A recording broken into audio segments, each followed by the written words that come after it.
ยิ่งอายไม้ปองนั่นก็คือน้องเท่านั้น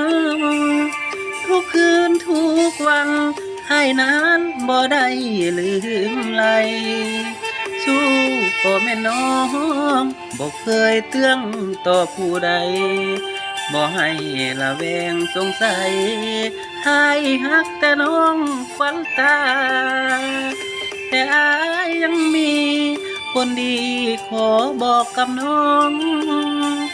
สมมุติสายสองฮักน้องเหมือนกันแก้วตาอายเป็นคนจนอีกคนเขามีเงินตาสองอย่างนี้คือปัญหาสิ่งที่พาให้อายคาใจ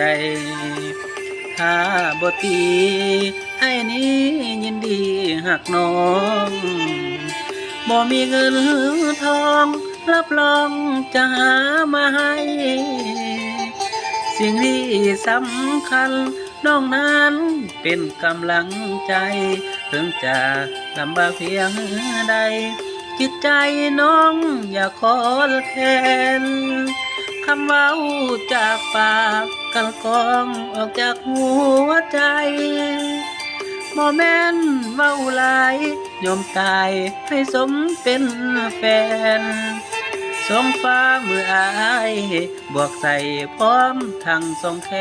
นถึงมีเงินหมื่นเงินแสนยังบ่เท่าแฟนผู้เป็นดวงใจ